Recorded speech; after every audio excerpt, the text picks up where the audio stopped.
Did the success of the first one, highest grossing R-rated film ever, I believe, did it take you by surprise at all? Yes, yeah. I never expected Ted to do what it did. I mean, I thought the idea was funny, and I knew how I wanted to execute it, but I didn't think it was gonna. I didn't know what it was gonna do. While we were filming Ted, I was living in fear of Bridesmaids because that movie had just come out, and it, just felt very new and fresh and funny and sharp, and I remember thinking, shit, our movie's gonna suck, because it was an enormous success. It had made like $100 million, and I thought, God, if we can just get 2/3 of the way there, then I'll be happy. And lo and behold, we broke a whole bunch of records and wildly exceeded everyone's expectations. And I don't think you can ever predict that. I think there's an element of luck. I think there are movies that have been made with great care that have been colossal successes, and I think there are also movies that have been kind of rushed and cobbled together and written on a cocktail napkin and have been very disorganized that have also accidentally become big successes. I think you see things both ways, and this was a movie that Ted was made with a lot of care to a lot of attention to detail. Clearly, but you get that success, and people are going to want more. And what was your attitude to that? Did you, were you always thinking of a sequel, or did you need to be convinced? No, I mean, it's a sequel was always kind of floating around. From the idea of doing a sequel was always floating around since the day the movie opened, and it was just a question of what it was going to be. And for me, the only thing I really cared about was how to make it something that was going to be a different experience for me, because you're putting in all these hours, you're putting in a lot of work, it's a lot of stress, and if you add to the fact that you're doing the same movie twice, which a lot of sequels fall into the trap of doing, then you're kind of making it drudgery that gives you no new stimulus. And so for me, the only thing I really cared about was, can we do something that's just completely different, and that is not a rehash of the events in Ted 1, but broadens these characters in the way that you try to from season to season of a television series. You're working with the same characters, and it's all about telling a new story. And you very much are telling a new story. It's kind of about acceptance, isn't it? Yeah. This underpins the comedy and everything.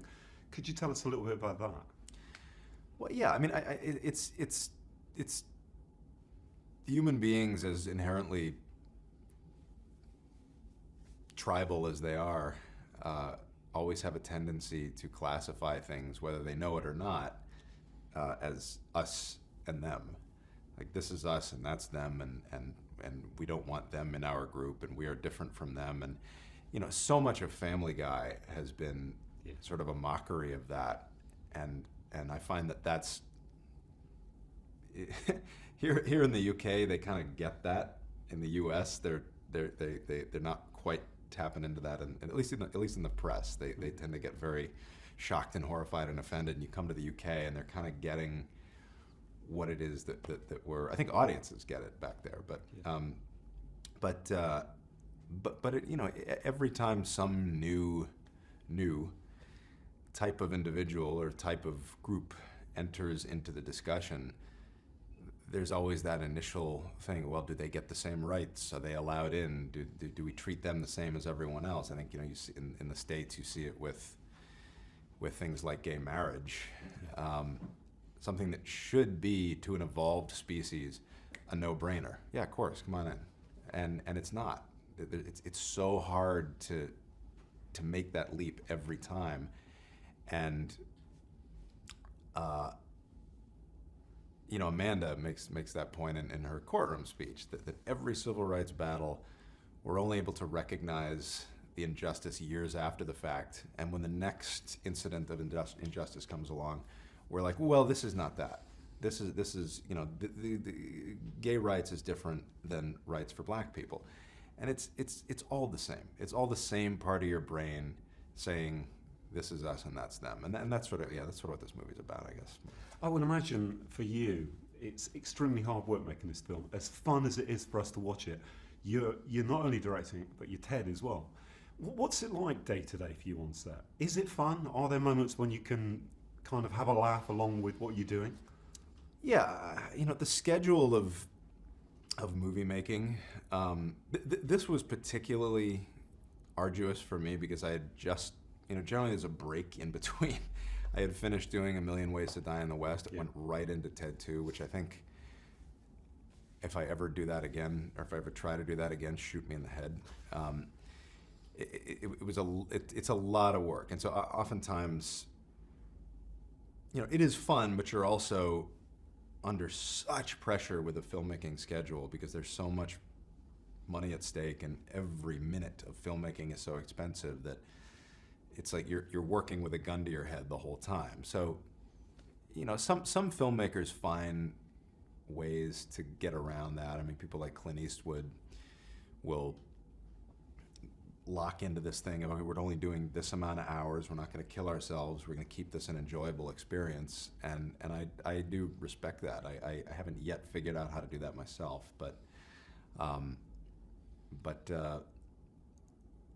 so that being said, with that intensity of the workload, it all comes down to who you're working with.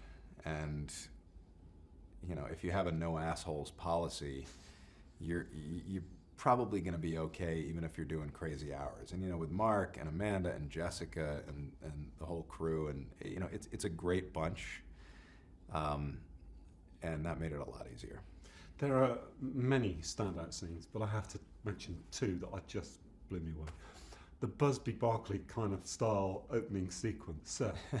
Where did that come from, that idea? And also, I'm going to ask you about the Comic-Con fight, which having been to Comic-Con... Yeah. You know, the opening sequence was something that I wanted to do something. I'm a big fan of showmanship, and you know, there's a little bit of P.T. Barnum in me, I suppose. This whole idea of like exciting the audience that you're putting on a show. It's a sequel, so I wanted to do something that would communicate to the audience as, hey, get ready, this is going to be even bigger than the last one. It is a sequence there's one sequence that I was under colossal pressure to cut. It was that sequence. By the studio, by everyone I worked with, and if it doesn't work, then I went out on a limb, pretty much solo, for keeping it in, because I loved it. I thought it turned out great, and I thought it's a, you know, Ted. We start the movie with him being very excited about, you know, his life is great. He's just gotten married. Everything's fantastic, and this takes him into this kind of fantasy sequence, which is our opening credits, where he's just kind of, you know, he's expressing that, and then of course we come out of it and things have gone south very quickly. So, but that was a 3-day shoot. It was an English orchestra, the John Wilson Orchestra, that I've performed with several times over here, that did the track, and I was thrilled with the way that turned out. It turned out brilliantly. Thank you so much, Cool. Seth. Thank you.